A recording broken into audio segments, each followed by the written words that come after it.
Under Committee Rule 9, we'll now question witnesses under the 5-minute rule. I'll recognize myself for the first 5 minutes. This question is for all 3 presidents. All of your schools have been hotbeds of Semitism at some point.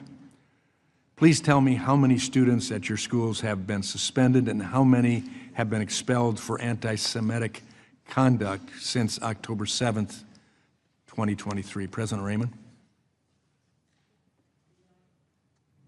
We don't publicize those numbers, and we use suspension and expelling as normal parts of our disciplinary process. But you don't have numbers to give us, so we assume there have been none. We do not talk about those numbers publicly. Mr. Manuel? Thank you for the question. Post-October 7th, there were 8 student groups investigated. 2 were suspended and put on probation. I believe there were 2 arrests after the encampment dissolution. One of them, I believe, was a student. Thank you.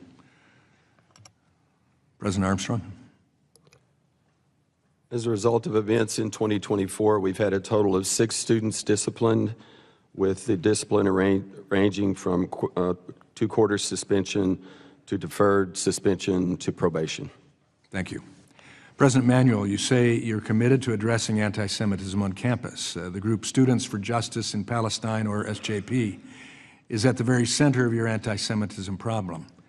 Students have been physically and verbally assaulted at multiple SJP protests. SJP was central to the May 2024 encampment, which caused $500,000 in damage.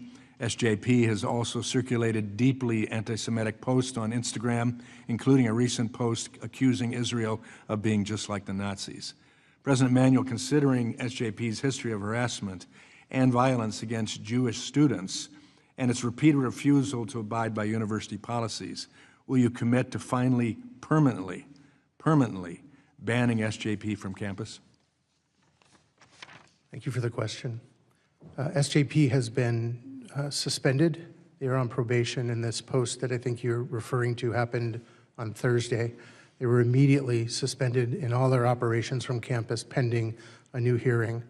The cumulative effect of their work will be considered in the results or the outcomes of that next hearing.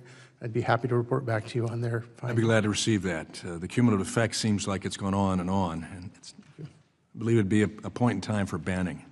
President Raymond, in March, the Haverford and Bryn Mawr group Faculty and Staff for Justice in Palestine, or FSJP, praised a Palestinian terrorist who led an attack in 1978 that killed 38 Israelis, including 13 children.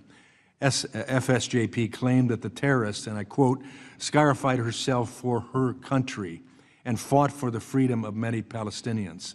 Does praising the murder of Jews violate any Haverford policies? Of course it does. Thank you. There is no place for that, ever, anywhere.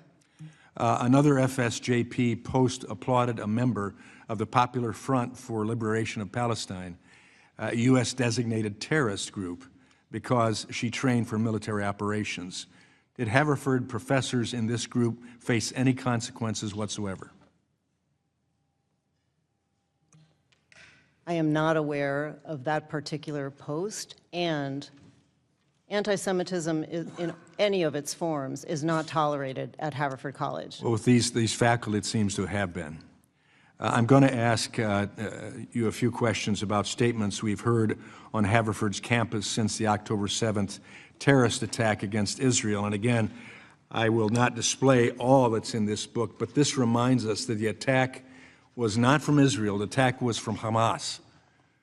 Brutal, unprovoked attack as well. Is the phrase, "Long live the Intifada," protected speech on Haverford's campus? Yes or no? That is an anti-Semitic form of speech. Is the phrase, "From Gaza to Lebanon, Israel will soon be gone," protected speech on Haverford's campus?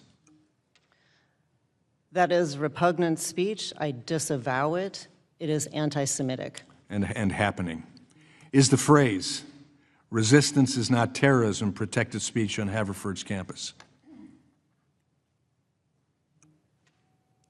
Any anti-Semitic speech I will not defend, and at Haverford, we do protect speech. Do these statements call for the genocide of Jews? There is no tolerance for any such speech that would call for that. Well, we hope we see that soon to come. Hamas is gaining support and comfort from schools that allow this to go on, and these go beyond just simply words. They include faculty and students blocking the freedom of education and life itself for Jewish students. I yield back, and now I recognize Representative Bonamici,